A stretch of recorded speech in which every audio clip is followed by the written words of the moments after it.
Olá! O vídeo a seguir apresenta um artigo de Friedrich Hayek. Vou deixar um QR Code na tela, caso você queira fazer uma doação via Pix ou Lightning Network, para me ajudar a trazer mais conteúdos como este para o canal. Agora fique com o vídeo. O propósito deste artigo é expressar uma proposição que vem a ser a base da moderna teoria monetária dos ciclos econômicos, voltada para a questão do investimento excessivo.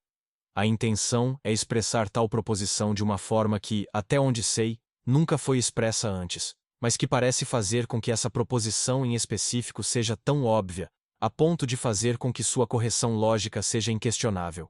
Isso, é claro, não significa necessariamente que as teorias que dependem basicamente dessa proposição irão fornecer uma explicação adequada de todos ou quaisquer ciclos econômicos. Porém, tal proposição será suficiente para mostrar as imperfeições das atuais teorias que desconsideram completamente o efeito em questão. Ademais, tal proposição deverá corrigir algumas das confusões e equívocos que tornaram tão difícil chegar a um acordo quanto aos pontos puramente analíticos envolvidos. Não será surpresa alguma descobrir que a fonte dessa confusão está na ambiguidade do termo capital. Em uma análise estática, o termo capital refere-se tanto ao valor agregado de todos os bens de capital, quanto à sua quantidade, medida em termos de custo. Mas isso é de pouca importância porque, no equilíbrio, essas duas magnitudes devem necessariamente coincidir. Na análise dos fenômenos dinâmicos, entretanto, essa ambiguidade torna-se sumamente perigosa. Em específico, a proposição estática, que diz que um aumento na quantidade de capital irá gerar uma queda em sua produtividade marginal, para os propósitos desse artigo, irei chamar produtividade marginal de taxa de retorno. Quando levada para o campo da economia dinâmica e aplicada à quantidade de bens de capital, pode se tornar definitivamente errônea. A suposição de que um aumento na quantidade de bens de capital irá necessariamente diminuir o retorno esperado dos investimentos futuros é geralmente tida como óbvia. Torna-se, portanto, desejável formular as reais relações entre as duas magnitudes de uma forma tal que talvez possa soar um tanto paradoxal. A principal tese desse artigo será essa: o efeito que a atual produção de bens de capital terá sobre a demanda futura por fundos para investimento dependerá não tanto da quantidade de bens de capital produzida, mas sim do tipo de bens de capital que serão produzidos ou da forma específica que os atuais investimentos assumirão. Mais ainda, um aumento na atual produção bens de capital frequentemente terá o efeito não de reduzir, mas de aumentar a demanda futura por fundos para investimento. Cada etapa do argumento que leva a essa conclusão é uma proposição familiar e óbvia. O primeiro ponto principal é: a maior parte do investimento é feita com a expectativa de que haverá investimentos adicionais em uma data futura. Isso também pode ser dito de outra forma. Os atuais investimentos serão guiados pela expectativa de que esses investimentos prosseguirão a uma determinada taxa por algum tempo futuro, ou que a taxa de retorno permanecerá em um dado nível. O sucesso dos investimentos atuais dependerá da materialização dessa expectativa. A maioria dos atos individuais de investimento deve ser considerada, portanto, como meros elos de uma cadeia. Essa cadeia estará completa se suas partes fizerem aquilo para o qual foram concebidas, mesmo que a cadeia consista de separados e sucessivos atos de diferentes empreendedores. Por exemplo, o fabricante de qualquer tipo de máquina que queira aumentar suas instalações poderá fazê-lo apenas se tiver a expectativa de que os compradores de suas máquinas irão, em algum momento futuro, adquirir máquinas adicionais, e estes, por sua vez, adquirirão essas máquinas apenas se terceiros estiverem dispostos, no futuro, a fazer novos investimentos em suas respectivas áreas. O primeiro investimento dessa cadeia, portanto, será realizado apenas se for esperado que, em cada elo dessa cadeia, uma determinada taxa de retorno possa ser obtida. Mas isso não significa que, uma vez que esse investimento tenha sido feito, o processo de investimentos adicionais será interrompido caso as condições se tornem desfavoráveis. Se os investimentos já realizados estiverem irrevogavelmente comprometidos a atingir um propósito específico, isso fornecerá uma margem dentro da qual os lucros totais esperados em toda a cadeia de investimentos sucessivos poderão cair sem que isso, no entanto, afete a lucratividade dos investimentos adicionais necessários para completar o processo. pois se o capital fixo já criado for específico para o propósito objetivado, ele será, obviamente, utilizado mesmo se o retorno cobrir apenas um pouco mais do que o custo de utilizá-lo. E dado que os proprietários desse capital fixo terão o interesse de utilizá-lo apenas enquanto ele garantir um retorno pouco acima de seu mero custo operacional, praticamente toda a quantia, que originalmente se esperava que viesse na forma de juros e amortização, passará a ser um ágio, uma recompensa, para os investimentos nos estágios finais do processo. A quantidade a menos que os empreendedores nos estágios finais da cadeia de produção precisam pagar pelos produtos dos estágios anteriores, torna-se disponível para ser gasta na finalização do processo. E quanto maior a quantidade de investimento que já foi feita em comparação com o investimento ainda necessário para utilizar o equipamento já existente, maior será a tolerância com a taxa de juros dos empréstimos para esses investimentos que ainda restam para completar a cadeia. Obviamente, portanto, a demanda por capital a qualquer momento específico depende não tanto da produtividade que a atual estrutura do capital real teria, se já tivesse sido completada, mas sim da proporção entre a parte que já foi completada e a parte que ainda tem de ser acrescentada à estrutura, para que esta fique completa. Somente para uma minúscula fração dos investimentos totais é que a demanda por fundos irá reagir prontamente a uma mudança na taxa de juros. Para o resto, a demanda por capital será altamente inelástica em relação a mudanças na taxa de retorno. As consequências disso podem prontamente ser demonstradas por um exemplo esquemático.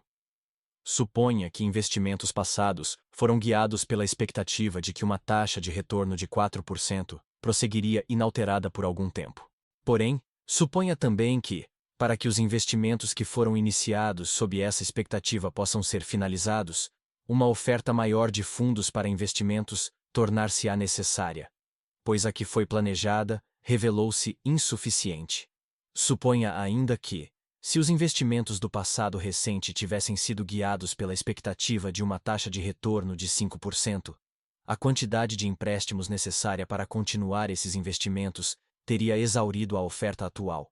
Isso não significa que, uma vez que os investimentos foram iniciados na expectativa de uma taxa de retorno de 4%, um aumento nos juros para 5% será agora suficiente para reduzir a demanda por empréstimos de volta para o nível da oferta.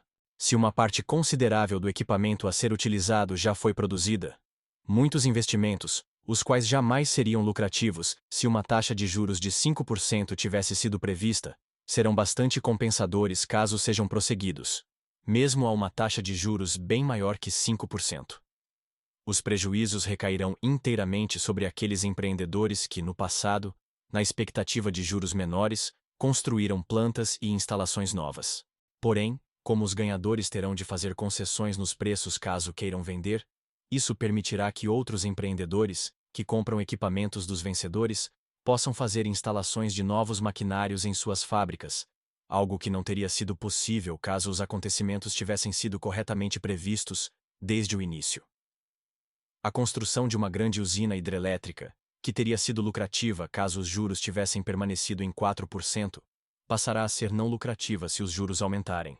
Porém, uma vez que ela já foi finalizada e as tarifas cobradas pela energia elétrica já foram ajustadas de modo a obter o maior lucro sobre os gastos correntes, isso irá produzir uma demanda adicional por capital para a instalação de motores elétricos. Demanda essa que não será sensivelmente reduzida, mesmo por uma taxa de juros muito maior que 5%.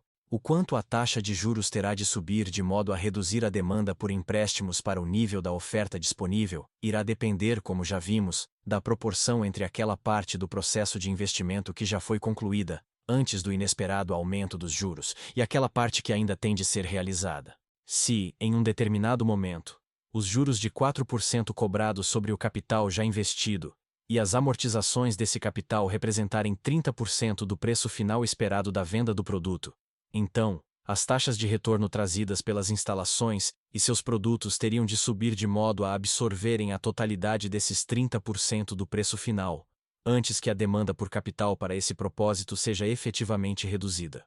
Se, dos remanescentes 70% do custo total esperado do produto final, 15% forem destinados ao pagamento de juros de 4%, estes teriam de subir para aproximadamente 12%, para que a lucratividade dos investimentos necessários para a finalização do projeto seja reduzida a zero.